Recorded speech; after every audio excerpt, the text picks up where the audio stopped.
Bonjour à tous. Aujourd'hui, on a un petit objectif.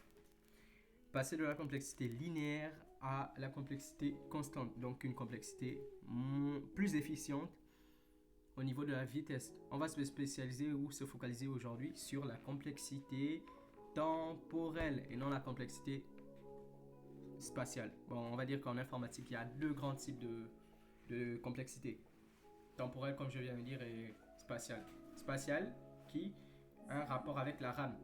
Comme vous savez, dans nos ordinateurs, on a sûrement des appareils, ce qui nous permet de stocker des données, des chiffres, des nombres, des fichiers, qu'on appelle la RAM, la mémoire vive. Donc, pour éviter d'aller dans le disque dur, elle reste dans la mémoire vive. Et cette RAM-là, dans mon cas par exemple, j'ai 3 Go de RAM uniquement. Et pour la majorité des problèmes, on essaye de dépenser le moins possible. Or, plus tu as de la RAM, plus tu dépenses plus. Mais la raison pour laquelle je vais être plutôt axé sur la complexité temporelle, c'est plutôt parce que en entreprise, on loue des serveurs qui sont hébergés sur des clouds. Et ces serveurs-là, on les paye par rapport au processeur qui a un rapport avec le temps.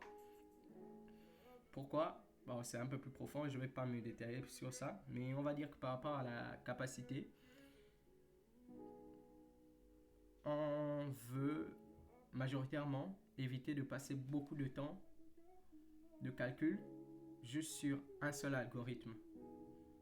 C'est la raison pour laquelle il faut axer lorsqu'on loue sur la complexité temporelle. Donc ici, notre problème, c'est plutôt faire la somme des entiers naturels non nuls consécutifs de la manière la plus efficiente possible. Donc je récapitule le contexte, juste pour que ça soit clair. Donc le contexte ici, en français simple, c'est faire la somme des nombres sans virgule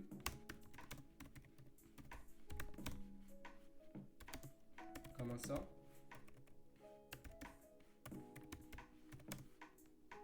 à 1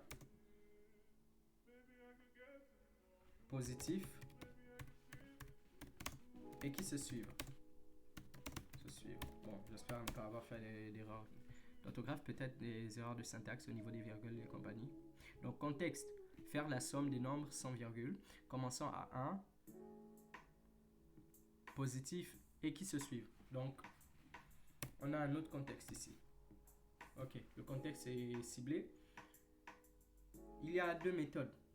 Donc il y a plusieurs types de méthodes. Donc la méthode linéaire, comme je vous ai dit ici, la méthode linéaire, on va dire en informatique que la complexité est l'omicron n. Donc c'est ça la complexité linéaire. Et la complexité constante, c'est omicron. Donc omicron, c'est juste l'alphabet grec. Donc omicron 1. Faut pas vous focaliser sur ça, autant pour moi. C'est ça la complexité 1. Juste pour clarifier un petit point, pourquoi la complexité n est meilleure que la complexité 1 et pourquoi non? Autant pour moi. Clarifier le point d'abord. Pourquoi réduire la complexité? À quoi ça sert?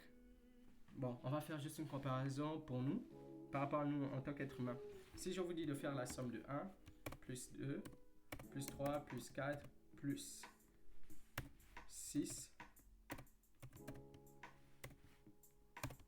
plus 7, plus 8, plus 9, plus tous les nombres jusqu'à 100 par exemple. De tête, sincèrement, là actuellement. À moins si vous soyez un monstre en calcul mental, c'est possible effectivement. Cependant, ça va prendre beaucoup de temps. Et nous, comme je vous ai dit, on essaye de réduire la complexité temporelle, le temps. Faire 1 plus 2 plus 3 plus 4, ça nous demande de retenir d'abord 1 plus 2, donc retenir la somme de 1 plus 2, ça va faire 3, on garde ça en tête. Et ensuite, on va faire 3 plus 3, ça va nous faire 6, on garde en tête. 6 plus 4, ça va nous faire 10, et ainsi de suite, vous voyez. Cependant, à l'instant où, vous voyez, là, ça s'arrête à 100, on est d'accord. À l'instant où on utilise la formule de Gauss. Donc, la formule de Gauss qui est quoi? N facteur de n plus 1 sur 2. Donc, l'ensemble sur 2. Au lieu de faire 1, plus 2, plus 3, plus 4, plus 5 jusqu'à 100, on va plutôt prendre 100 comme étant la valeur n, donc le dernier nombre. Ici, donc si on suit... normalement ça implique, mais bon, comme j'ai un petit problème avec certains de mes boutons, je ne peux pas mettre impliqué. Donc vous voyez ça comme une vulgarisation. Ça va ressembler à 100 facteur. Facteur, ça veut dire multiplier. 100 fois 100 plus 1 divisé par 2.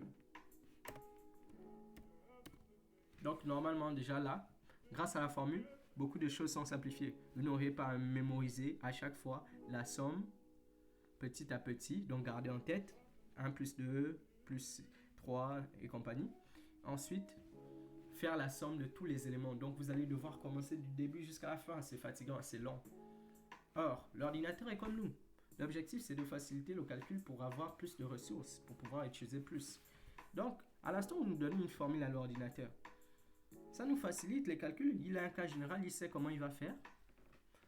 Et grâce à la formule de Gauss, dans ce cas-là, le calcul est plus efficient. Donc, il ne va pas dépendre du nombre d'éléments à l'intérieur de la liste. Donc, on ne va pas regarder s'il y a 1, 2, 3, 4, 5. On ne va pas regarder ça. Si la somme s'arrête à 7, non, c'est trop long. Ici, grâce à la formule là, on sait directement qu'en fait, notre n, c'est 100. On n'a pas besoin de regarder 99, 98, 97. Ça ne nous intéresse pas. On met juste notre 100, on fait la somme. Et grâce à la formule, on a le résultat. C'est pour cette raison que diminuer la complexité aide vraiment à avoir le plus de ressources possible. Donc ici dans notre cas, on va juste commencer, on va écrire en Python. Donc, j'ai même pas déclaré que j'écrivais en Python. Python 3, on avance. À l'instant là, je vais définir ma fonction que je vais nommer la fonction Gauss. Ici, par exemple, je vais juste mettre un argument, un seul, int, donc n. Or, si j'avais utilisé le for, j'aurais dû mettre 2, 3, 4 arguments. Non, j'abuse un peu. J'aurais dû mettre 2 arguments. Donc, le n, la variable et la liste en question. Là, j'ai pas besoin de la liste, donc ça nous aide là sur la complexité spatiale aussi. Pas besoin de retenir des choses dans ma mémoire RAM. Donc moi, en tant qu'humain, pas besoin de retenir chaque nombre petit à petit. On avance. Donc là, on met un petit espace. Et ici, bon, on peut utiliser une variable locale juste pour stocker en mémoire. Mais ça n'impacte pas réellement. C'est léger comparé à l'impact de la complexité déjà spatiale qu'il avait au préalable. Grâce à la formule mathématique, on trace, on avance plus vite. Donc, on remet la formule. Donc, n fois. Ici, on ne met pas directement le facteur parce que les mathématiques et le code, c'est un peu différent. Il faut mettre le fois. En Python, il ne reconnaît pas facteur comme étant, donc juste les parenthèses devant. Il ne reconnaît pas comme ça, comme la multiplication. N'oubliez pas. Donc, plus 1 facteur. Non, autant pour moi. Donc, n facteur de n plus 1 sur 2. Il faut mettre le deuxième signe. Et là, à cet instant, on a la formule. Et juste après, on retourne grâce au terme clé, au mot-clé return, la réponse. Donc, si vous voulez, on peut faire une petite phrase. La somme est n. Donc, on met n entre les accolades pour mettre la valeur réelle de n. Donc, non, et pas n, autant pour moi s. Qu'est-ce que j'ai fait? Effectivement, c'est s. Et je referme l'accolade ici. Et voilà. Et là, j'ai terminé ma fonction. Et là, vous voyez, je peux utiliser, par exemple, si elle dit, en disant là, par exemple, je veux la somme des nombres allant de 1 à 1000. Je vais juste utiliser la fonction que j'ai créée tout à l'heure. Donc 1000. Et voilà, on a la somme des nombres allant de 1 à 1000.